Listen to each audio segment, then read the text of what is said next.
সবুজ অরণ্য পেরিয়ে পাথুরে পাহাড় ঘেরা আঁকাবাঁকা পথ ধরে যাত্রা। অপরূপে দৃশ্য চোখে দেখা আর অনুভব করার চেয়ে ক্যামেরার লেন্সে তুলে ধরা দুরূহ। ফিনল্যান্ডের রাজধানী হেলসিঙ্কি ছাড়িয়ে শান্ত নিবিড় প্রকৃতির কোল সাউবোতে পৌঁছাতেই বৈরী আবহাওয়া, তবুও অন্যরকম আনন্দ। এই আয়োজনটা এক ভিন্ন দিনের ভিন্ন স্বাদের বনভোজনের। দিনব্যাপী নানা আয়োজন। বনের ভিতর যে যার মতো ঘুরেছেন, কেউ বড়শি দিয়ে মাছ ধরছেন, কেউ বা চড়েছেন নৌকায়। শিশুদের বালিশ খেলা দিয়ে শুরু। নারীরা মেতে ওঠেন গ্রাম বাংলার ঐতিহ্যবাহী ফুলটোকা ও বল ছুঁড়ে মারার খেলায়, আর পুরুষদের বৃত্তবলের খেলায় বয়স ভুলে যেন হারিয়ে যান শৈশব কৈশোরে। এখানে এসে আমি খুবই আনন্দিত।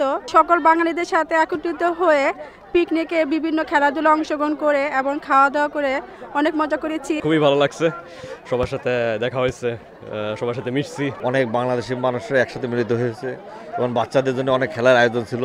মোটামুটি বাচ্চারাও বেশি খুশি হয়েছে। বনে ভোজন শেষে বিকেলে বাঙালির ঐতিহ্যবাহী ঠোঙ্গায় ভরে মুড়ি চানাচুর মাখার স্বাদ আর বাংলার রসগোল্লা। এরপর র্যাফেল ড্র।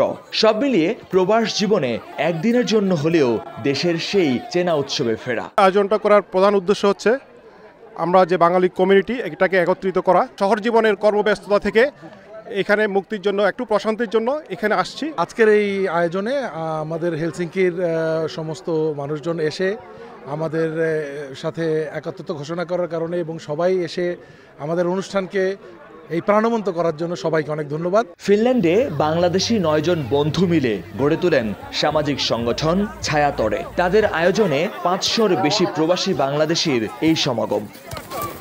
ফিনল্যান্ডে বসবাসরত বাংলাদেশ কমিউনিটির শিক্ষার্থী কিংবা কর্মজীবী যারা আছেন, তাদের একঘেয়েমিয়ে কাটিয়ে ওঠার জন্য এই বনভোজনের আয়োজন।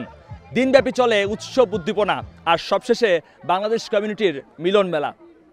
মহিউদ্দিন মধু, সময় সংবাদ, ফিনল্যান্ড।